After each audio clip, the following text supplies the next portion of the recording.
Let's just jump right in.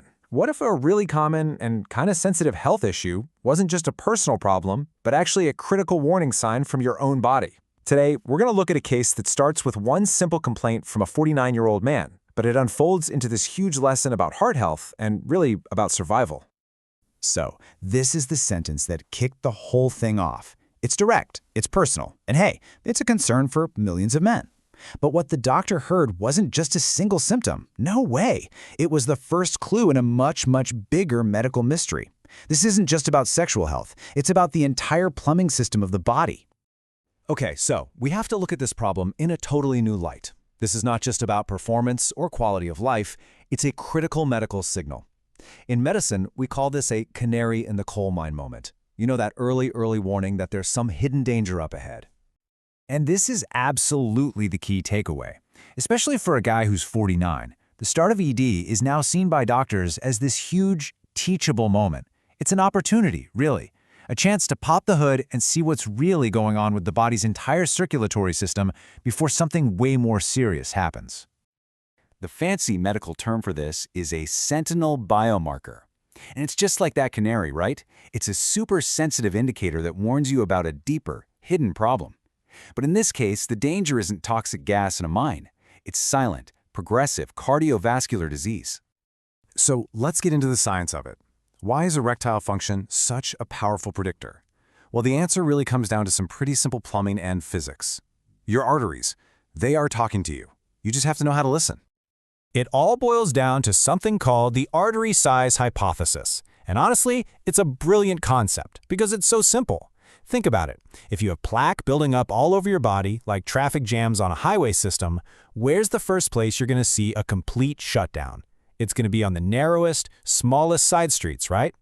And these numbers right here, they make it crystal clear. The penile arteries are tiny. We're talking just 1 to 2 millimeters wide. Now compare that to the arteries feeding your heart. They're double that size, sometimes even bigger. So this means a little bit of plaque that could totally block blood flow for an erection, well, you might not even notice that same amount of blockage in the bigger coronary arteries, at least not yet. And this brings us to what might be the most important number in this entire story, 2 to 5 years. That is the typical lead time that erectile dysfunction gives you.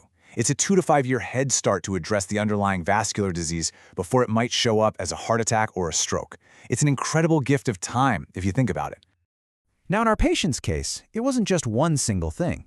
At age 49, it was kind of like a perfect storm. You've got a 20-year history of smoking, the chronic stress that just pumps out cortisol and tanks your testosterone, and all of that damages the delicate inner lining of the blood vessels.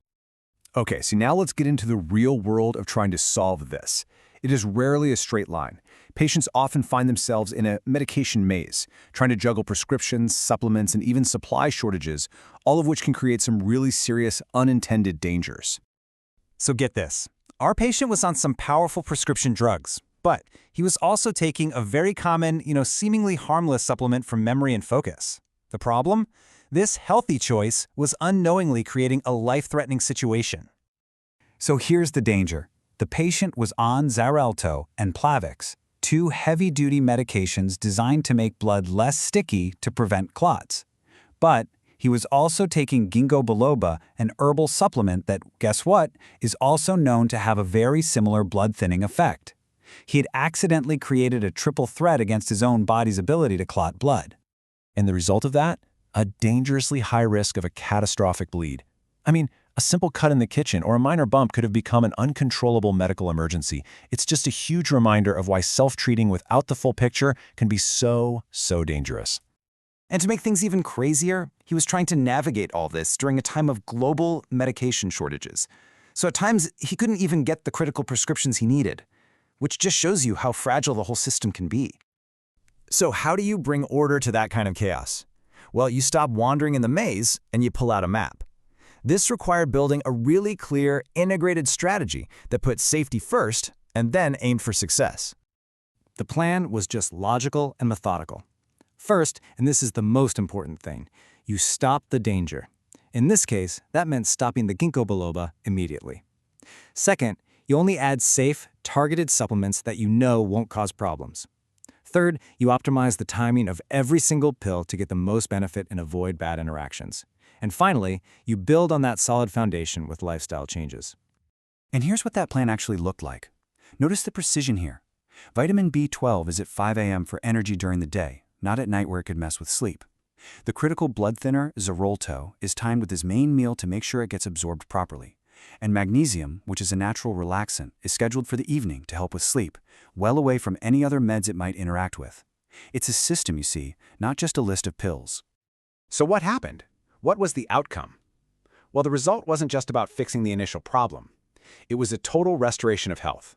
And that's where the broader lessons of this case really shine. The patient said it best himself. As his overall cardiovascular health got better, as his blood vessels became healthier and more relaxed, the symptom that brought him into the doctor's office in the first place, it started to resolve all on its own. This wasn't because of some magic pill, it was because the underlying systemic issue was actually being fixed. And it went beyond just that one function. The patient also said he felt both energized and calm. I mean, how great is that? It just shows you how holistic the approach was. The optimized schedule wasn't just preventing a stroke, it was improving his daily quality of life, his energy, and his mental state. Now, this is the final and I think most fascinating takeaway. There's this emerging idea in research called the vascular theory of cognitive aging. It suggests that the same tiny microvascular damage that first shows up in the penile arteries is probably also happening in the tiny vessels of the brain. So addressing ED isn't just about sex or your heart. It may be a critical step in preserving your long-term brain health and cognitive function. Which really just leaves us with one crucial question to think about. Our bodies are constantly sending us signals, these little clues. The challenge is learning how to listen and then knowing what to do with that information. So what is your body trying to tell you?